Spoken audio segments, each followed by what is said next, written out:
A very good morning to you, Chris.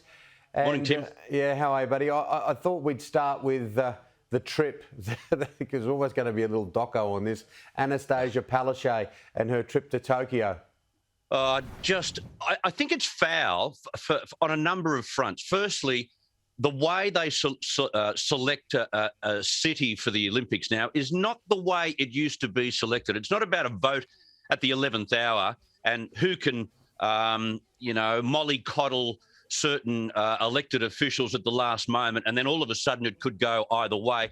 This is telegraphed months in advance. We already know what has won it for Brisbane and southeast Queensland is because they will supply 80% of established sporting venues before even building a new stadium or any new sporting facilities. That is what has won it for Queensland. They've already won it. They've been told they've won it. This is gross. It's in the middle of a pandemic. She's got Delta within the state. You're going to put the entire state in the hands of Jeanette Young? I don't think so. This is just entitled, overestimated diplomacy for no reason whatsoever. And if she does need to address these IOC officials, put it on Zoom, do it on Skype, like the rest of the world is doing at the moment. You know, there are 200,000 signatures out there demanding that she stay at home. That is just a snub to the people of Queensland. Let's roll across the border into New South Wales. Chris, what did you make of the media conference with Gladys Berejiklian yesterday? They've finally gone into a tougher lockdown, basically very little retail, closing off that Fairfield LGA and others around it. Yeah, this is a Dan Andrews-style lockdown, and she's been trying to move away from that style right from the beginning of the pandemic, but now she's gone the Dan Andrews route. I'm a bit concerned about construction. Yes, lock down those 3 LGAs, because over the past week, 80% of the new infections came from those within the Fairfield, Liverpool, Canterbury, Bankstown area. She had to do something about putting a tighter ring of steel around those 3 LGAs. I get that. And she probably had to do what she was asked to do during the week by, the throng of media. What are you going to do about retail?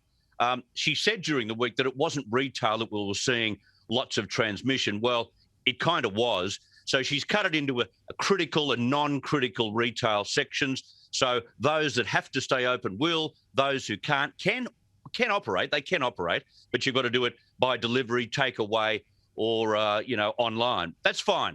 But when you cut the construction industry dead, it's $1.4 billion a week for a start. It's 250,000 workers who now sit at home and don't have income coming in. And most of the construction work that's done in Sydney and New South Wales is done outdoors. And we keep getting told by the Chief Health Officer we haven't had a transmission outdoors, even with the Delta strain. Now, I think it's gone one step too far. New South Wales is the economic engine room of the country. We can't afford to close down construction, and it's not the construction sector that is allowing this virus to get away. I think, yes, I get the 2 tranches, but I think the tranche with construction goes one step too far.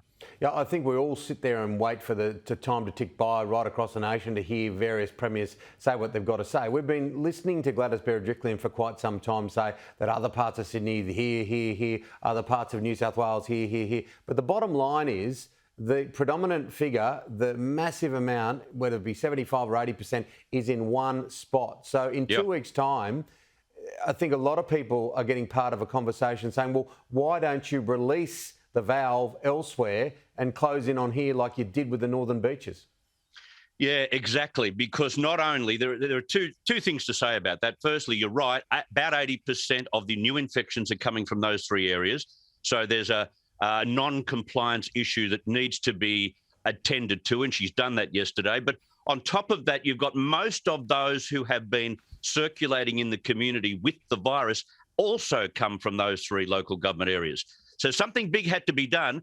As for the rest of Sydney, I hope she's got a plan in place to start, lifting restrictions in other parts of Sydney in the next week or so. Quickly, Victoria, it's going to be interesting to see what we hear this morning. Yeah, it will. The number 12 came out yesterday. That is certainly in keeping with the kinds of numbers we saw in the early stages in Sydney. That is the nature of the more virulent Delta strain. Who knows what Dan Andrews will do? I doubt whether this is going to be a 5-day lockdown only. However, the lockdown on all parts of the state, to me, is just fanciful. You're 400 miles away from the nearest infection and you have to be under restrictions and masks, etc. It's too much for rural Victoria. They don't deserve this, and they are well and truly up in arms. Yeah, and the message is, and I think that you and I are both singing from the same song sheet, where you can, just get vaccinated ASAP. Without doubt. And look, one of the consolations of outbreaks in winter, which we kind of knew, would be the fact that people will change their mind about getting vaccinated or change their mind about waiting. Hopefully, people are committing now because of this. But see, there's a lag time. Once you take the first jab, you've got to wait. In AstraZeneca's case, 12 weeks. You can go less than that, as I did. I did 8 weeks. Yep. But then there's 2 weeks beyond that when you're at top efficacy. So it's a lag time. You've got to get it now. Get it done. Get a booking done. Get vaccinated, because that is our only way out of this. If you want your freedom back, get vaccinated for the sake of you, your family, and others as well. Well said. Good to talk to you as always. Good on you, Tim. Thank you, mate.